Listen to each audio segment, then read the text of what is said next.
गोपाला भजो गिरिधर गोविंद गोपाला भजो मुरली मनोहर नंद लाला भजो मुरली मनोहर नंद लाला भजो गिरिधर गोविंद गोपाला भजो गिरिधर गोविंद गोपाला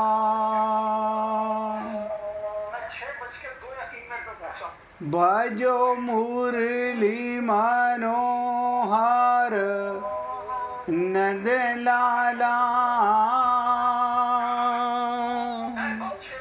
भजो मुरली मनोहर नंद लाला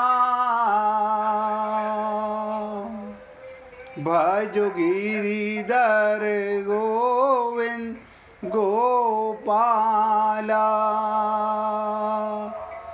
भजो गिरिधर गोविंद गोपाला बोलिए वृंदावन बिहारी लाल की जय जय श्री राधे जय जय श्री राधे। सभी भक्तों से निवेदन, बहुत एकाग्रचित होकर सत्संग के प्रत्येक शब्द को पूरी एकाग्रता के साथ हृदयंगम करें और एक एक शब्द को बहुत गहराई से सुनने का प्रयत्न कीजिएगा। आज खास तौर से आपसे निवेदन कर रहा हूँ, आज भगवान श्री कृष्ण अर्जुन को बताने जा रहे हैं। विजय भाई जरा अपना मोबाइल की आवाज़ बंद कर लो। इसलिए आप सभी पुण्य आत्माओं से निवेदन कर रहा हूँ कि भगवान की वाणी को सुनने के लिए भी अगर हम एकाग्र नहीं हो सकते, मन इधर उधर भटकेगा, तो इसका मतलब हम अपने जीवन का कल्याण ही नहीं करना चाहते। इसलिए हे पुण्य आत्माओं, दूसरे अध्याय का दूसरा श्लोक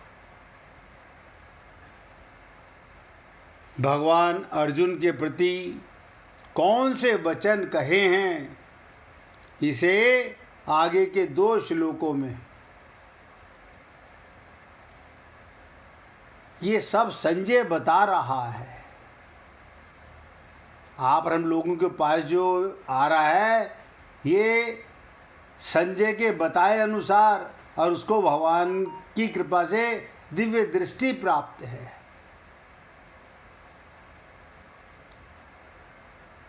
उसके पास वो चक्षु हैं,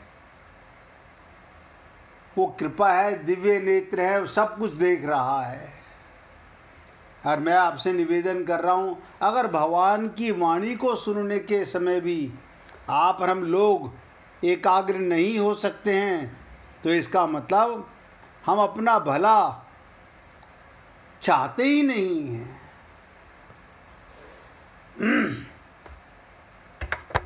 ध्यान दीजिएगा, दूसरे श्लोक में भगवान क्या कहते हैं? हे अर्जुन, हे अर्जुन, इस विषम अवसर पर तुम्हें ये कायरता कहाँ से प्राप्त हुई? बहुत ध्यान से सुनिएगा। कहते हैं इस विषम अवसर पर तुम्हें ये कायरता कहाँ से प्राप्त हुई, जिसका कि श्रेष्ठ पुरुष सेवन नहीं करते। जो स्वर्ग को देने वाली नहीं है और कीर्ति करने वाली नहीं है। तुम्हारे मन में ये कायरता आई कहाँ से? तुम्हारे मन में ये जो तुमने अभी मुझे 20वें श्लोक से लेकर और 46वें श्लोक तक अपने मन का मलिनता, अज्ञानता, भ्रम बताया, ममता, मोह, आसक्ति बताई, ये कहाँ से आई तुम्हारे अंदर? आप और हम लोग भी हर जन्म ऐसे ही छोड़ते जा रहे हैं। ऐसा कभी मत समझना कि मनुष्य शरीर मिला, किसी जाति में मिला, किसी धर्म में मिला, हमें कहीं ना कहीं कोई ना कोई संत जरूर मिला होगा, लेकिन हमने केवल ममता, मोह, आसक्ति के कारण अपना कल्याण नहीं किया। फिर निवेदन कर रहा हूं, अभी तो मनुष्य शरीर मिला हुआ है, ये छीनने के बाद कहते हैं ना, फिर पछताए क्या होत है, जब चिड़िया चुग गई खेत। बाद में पश्चाताप करने से कुछ नहीं होगा। अब जागने का मौका है, अब समझने का मौका है। तो भगवान कहते हैं, अर्जुन, ये संबोधन देने का तात्पर्य है कि तुम स्वच्छ, निर्मल अंतःकरण वाले हो। ध्यान दीजिएगा, भगवान कहते हैं तुम तो स्वच्छ हो, निर्मल हो, अंतःकरण वाले हो, अतः तुम्हारे स्वभाव में ये कालुष्य, ये कायरता का आना बिल्कुल विरुद्ध बात है। फिर ये तुम्हारे में कैसे आ गई?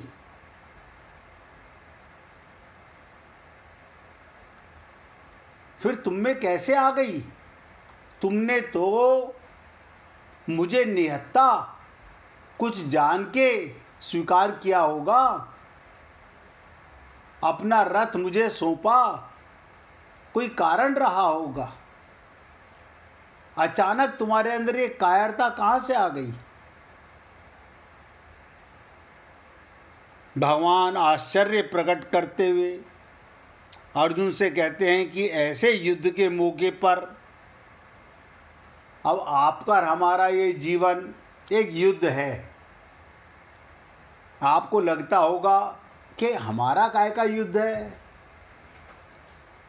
माया से, मन से हमें युद्ध करना है। कहते हैं, यो मन मेरो बड़ो हरामी। ये मन अलमस्त हाथी की तरह माया में लिप्त है, क्योंकि माया का बेटा है और हम मन के गुलाम हैं। तो भगवान कहते हैं आश्चर्य प्रकट करते हुए, और जब आप और हम लोगों को भगवान मनुष्य शरीर देते हैं और उसके बाद भी हम अपना कल्याण नहीं कर पाते, तो भगवान आश्चर्य प्रकट करते हैं कि देखो, इनको मनुष्य शरीर दिया और इनको ज्ञान भी हो गया कि कबहू के करी करुणा नर देही। इन्हें मनुष्य देह भी मिल गया और इनको संत महात्माओं का संग भी दिया, यही बताने के लिए कि तुम काया नहीं हो, शरीर संसार के लिए, और तुम आत्मा हो परमात्मा के लिए। इसी देह में ये ज्ञान हो सकता है, और किसी देह में ये ज्ञान नहीं हो सकता। किसी देह में ये ज्ञान नहीं हो सकता।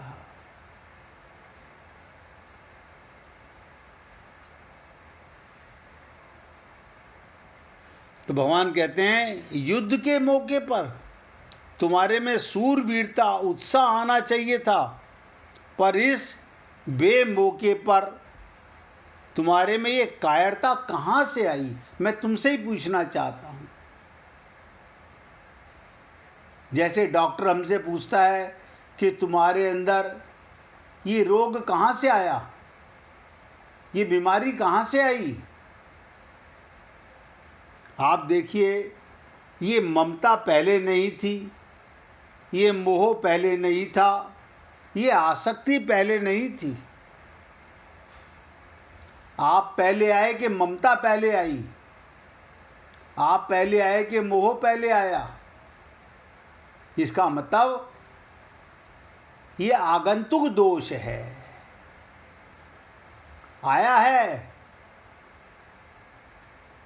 आप हम लोगों के अंदर ये रोग, ये बीमारी इसी जन्म में आई है और इसी जन्म में मिटा सकते हो जानकर। अब भगवान की वाणी पर भी हम लोग एकाग्रचित्त होकर ना सुने तो फिर इसका मतलब अभी हमारा मन हमारे कंट्रोल में नहीं है, हम अपना कल्याण करना ही नहीं चाहते हैं। अब भगवान ने कहा मुझे आश्चर्य हो रहा है। आश्चर्य भी दो प्रकार का होता है, दो तरह से होता है, अपने ना जानने के कारण और दूसरे को चेताने के लिए। या तो मुझे ज्ञान नहीं है या दूसरे को जताने के लिए। भगवान का यहाँ जो आश्चर्यपूर्वक बोलना है वो केवल अर्जुन को चेताने के लिए है, होश में लाने के लिए है। हम लोग संत महात्माओं के पास जाते हैं क्यों?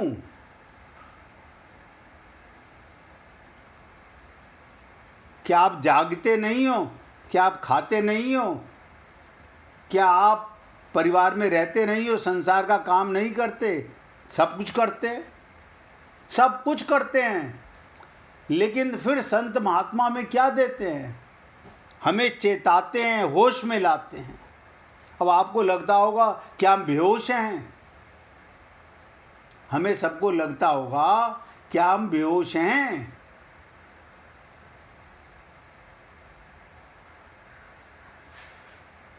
सही मायने में हम होश में नहीं हैं।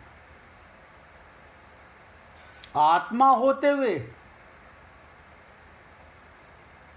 अजन्मा होते हुए, अविनाशी होते हुए, सुख राशि होते हुए, जिसको देखो आपको क्या पता, आपको ऐसा दुख लगे तो पता चले, आपको ऐसी चिंता हो तो पता चले, आपको ऐसी बीमारी हो तो पता चले। सारा संसार इस भूल भुलैया के चक्कर में फंस के रह जाता है।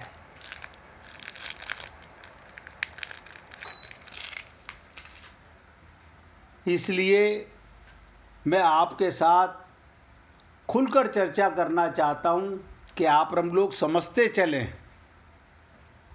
अर्जुन को चेताने के लिए, और सच्चाई ये है अर्जुन को नहीं चेता रहे भगवान, अर्जुन को कहकर हमें चेता रहे हैं, हमें होश में ला रहे हैं, जिससे अर्जुन का ध्यान अपने कर्तव्य पर चला जाए, अपने कर्तव्य पर चला जाए। अब आप हम लोग सोचते हैं ये बहुत अच्छी बात कही, हम तो पूरा कर्तव्य निष्ठ होके कार्य करते हैं।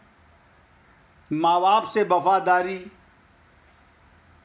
परिवार के सारे सदस्यों से वफादारी, शरीर से वफादारी, कर्तव्य तो कर रहे हैं, लेकिन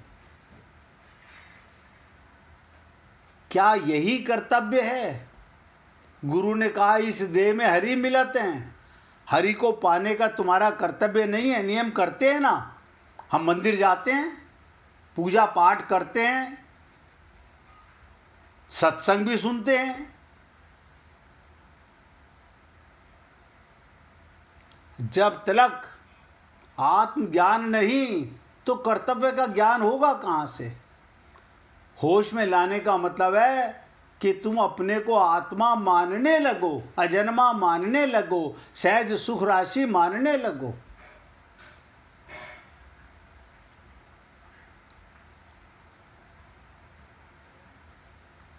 तो कहने का तात्पर्य ये कि मूल में ये कायरता रूपी दोष तुम्हारे में नहीं है, आत्मा में कोई दोष नहीं है। ये कायरता, ये तो आगंतुक दोष है। हमने भगवान से माँ के गर्भ में वादा किया कि हे प्रभु, हे गोविंद, इस बार आप मुझे मौका दीजिए, मैं भगवत प्राप्ति करके रहूंगा और मैं किसी मोह ममता आसक्ति में नहीं फंसूंगा। हम सब ने वादा किया, कहाँ गए वो? बताओ, वो वादा जो भगवान से किया।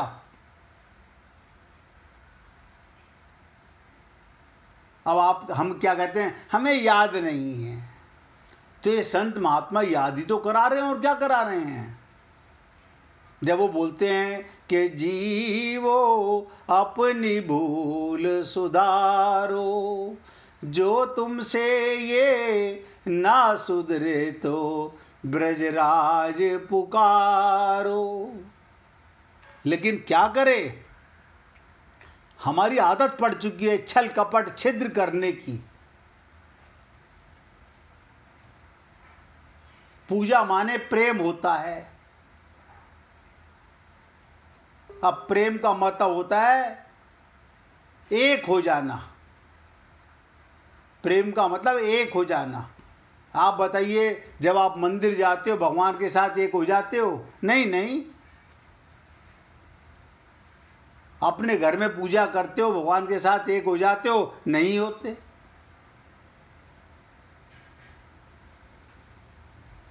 तो ये आगंतुक दोष है, आत्मा में कोई दोष नहीं है।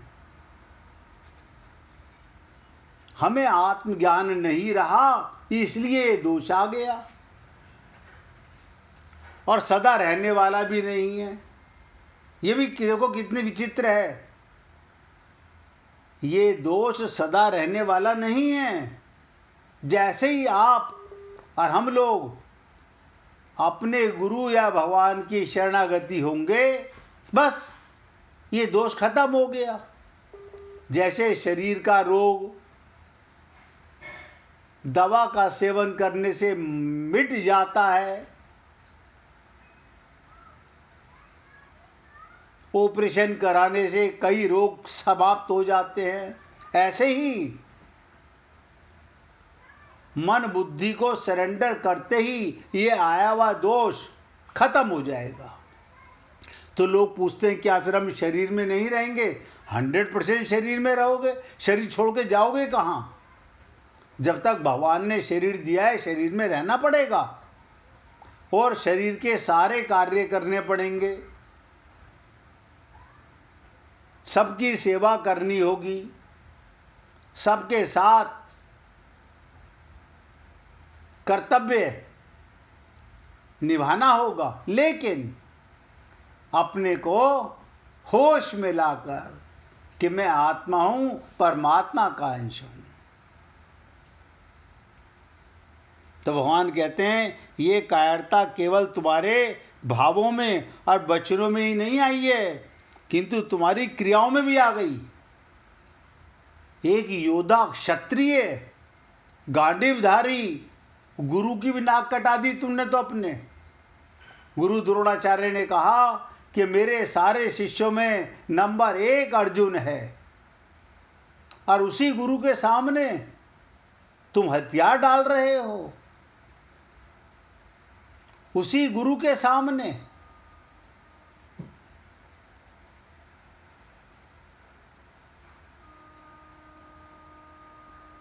ये तुम्हारे पर अच्छी तरह से छा गई है। यानी मुझे बता रहे हो कि मैं युद्ध क्यों नहीं करूंगा। ऐसा मन पे, बुद्धि पे तुम्हारे बादल छा गए हैं। शरीर का और संसार के, जिसके कारण तुम धनुष बाण छोड़कर रथ के मध्य भाग में बैठ गए। अब आप सोचिए, 99% लोग यहीं आकर के फेल हो जाते हैं। अपने सत्संग भी सुनते हैं, गुरु के पास भी जाते हैं, लेकिन गुरु की मानते नहीं। गुरु ने कहा इस देह में हरि मिलते हैं, हमने बहुत शॉर्टकट अपना लिया, मंदिर गए थे ना, मिला है हरि से। कभी मन मंदिर भी जाया करो, जहां नित्य प्राप्त परमात्मा बैठा हुआ है, उसे अनुभव किया करो।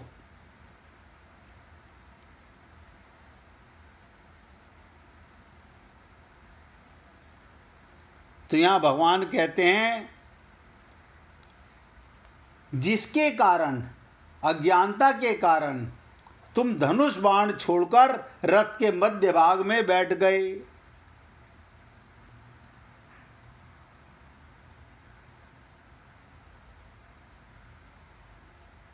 क्या मतलब? ध्यान से सुनिएगा। समझदार श्रेष्ठ मनुष्यों में, समझदार और श्रेष्ठ मनुष्यों में जो भाव पैदा होते हैं वो अपने कल्याण के उद्देश्य को लेकर ही होते हैं। मेरा कल्याण कैसे हो, मुझे भगवत प्राप्ति कैसे हो, हमारा उद्देश्य क्या है,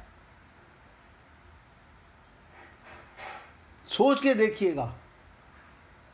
यहीं आकर के जीव अनंत जन्मों से आता है, कोशिश करता है, बैरंग वापस लौट जाता है।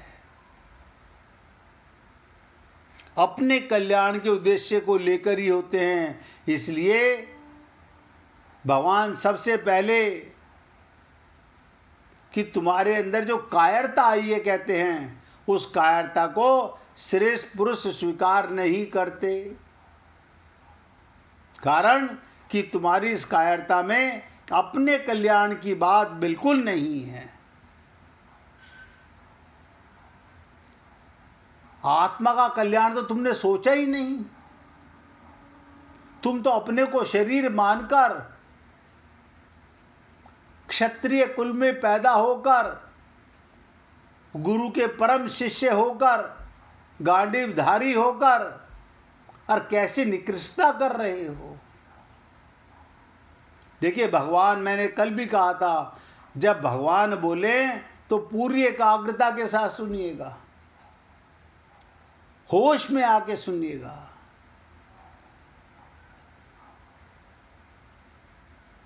संसार के सारे काम छोड़ के अगर भगवान की भी बात नहीं सुन सकते, फिर किसकी सुनेंगे? और ये देह में ही ये ज्ञान प्राप्त हो सकता है, और किसी शरीर में, देवताओं के शरीर में भी ये खूबी नहीं है।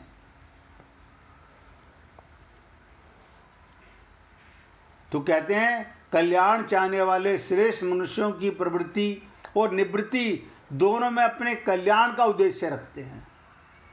जो अच्छे लोग हैं, समझदार लोग हैं, गुरु के शरणागत चले जाते हैं, वो अपना कल्याण,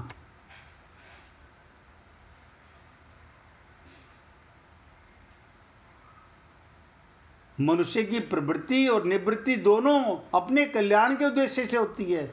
उनमें अपने कर्तव्य के प्रति कायरता उत्पन्न नहीं होती। अब हमारा कर्तव्य क्या है? सीतारामाचार्य जी ने कहा, इस देह में हरि मिलते हैं। हमने अपने आप को धोखा दिया। गुरु को धोखा नहीं दे सकते, भगवान को धोखा नहीं दे सकते।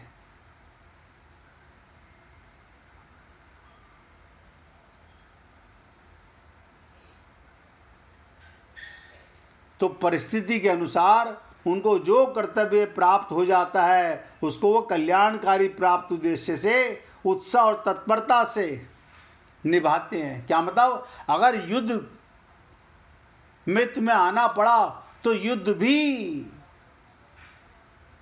भी भगवान के निमित्त करना है। प्रत्येक कर्म जो व्यक्ति भगवान के निमित्त करता है उससे पाप कभी नहीं होता। देखिएगा, एक वैश्या गणिका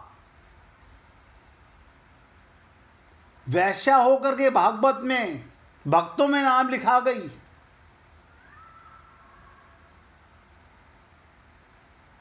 उसने अपने को देह माना ही नहीं। आत्मज्ञान इसी को बोलते हैं। तो भगवान कहते हैं, तुम्हारे जैसे कायर होकर युद्ध से या अन्य किसी कर्तव्य कर्म से अलग होना, युद्ध रूप से प्राप्त कर्तव्य कर्म से। अब ये तुम्हें युद्ध जो मिला है ये तुम्हारा कर्तव्य कर्म है। अब किसान खेती करना छोड़कर बैठ जाए, रोने लग जाए कि भगवान कृपा नहीं कर रहे, तो ये तुम्हारी अज्ञानता है, तुम्हारी मूर्खता है। युद्ध ही तेरा जीवन है, तुझे युद्ध करना चाहिए और भगवान के निमित्त करना चाहिए। तो कल्याण की बात सामने ना रखकर ध्यान दीजिएगा, आप और हम लोग वो जो त्रुटि करते हैं उसके लिए बताने जा रहा हूं। अब पूरी ध्यान से सुनेंगे एक एक शब्द को।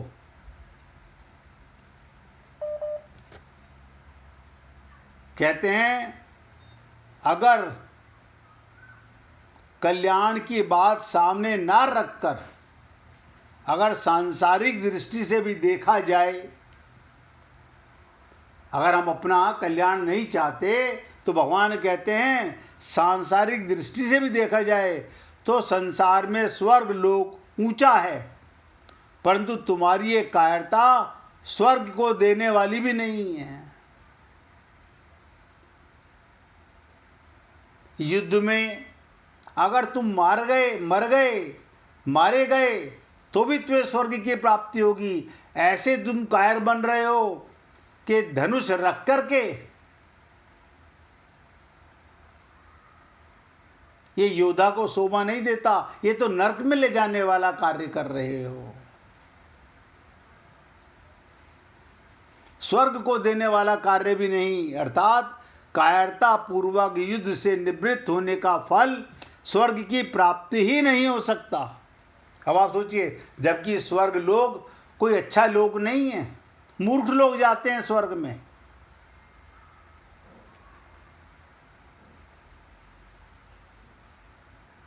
तो भगवान कहते हैं, अगर स्वर्ग की प्राप्ति का भी लक्ष्य ना हो तो अच्छा माना जाने वाला पुरुष वही काम करता है जिससे संसार में कीर्ति हो। परंतु तुम्हारी ये जो कायरता है ये तो लोक में भी यश दिलाने वाली नहीं है। खूब बदनाम हो गए अपने कुल के अंदर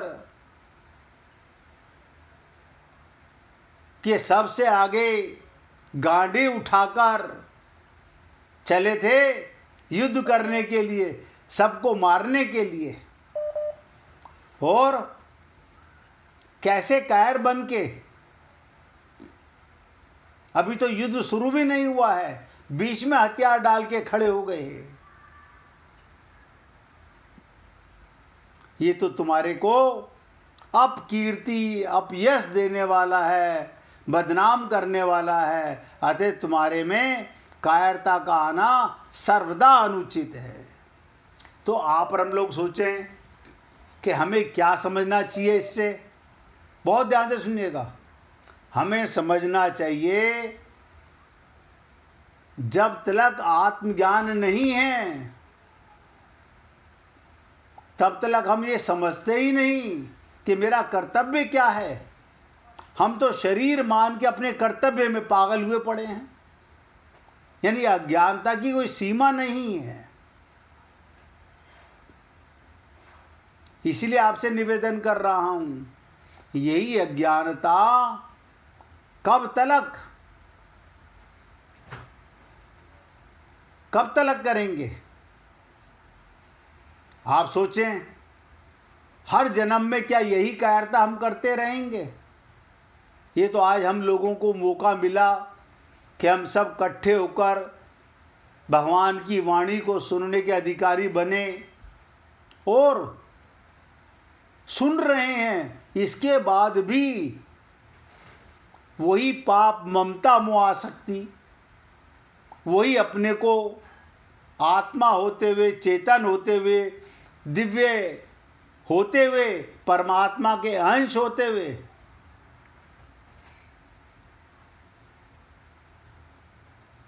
आप सोचिए।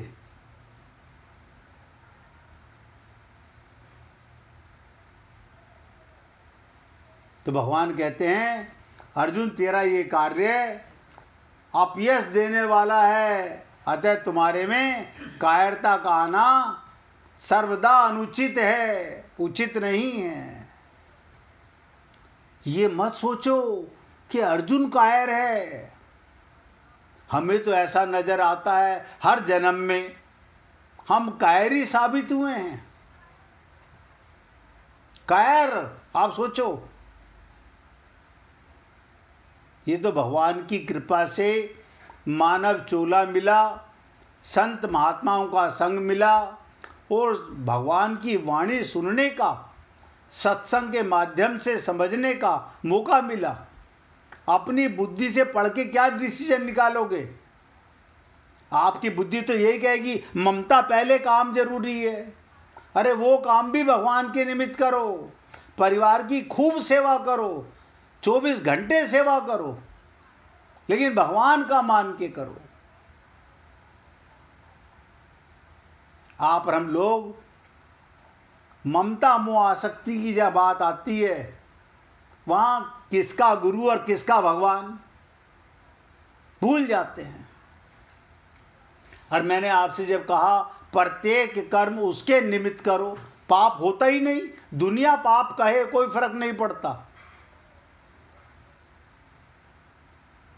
भगवान की दृष्टि में तुम पापी नहीं कहलाओगे। 1 मिनट कीर्तन करेंगे, फिर आगे बहुत इंपॉर्टेंट अभी इस श्लोक की चर्चा है, वो करेंगे। हरे कृष्ण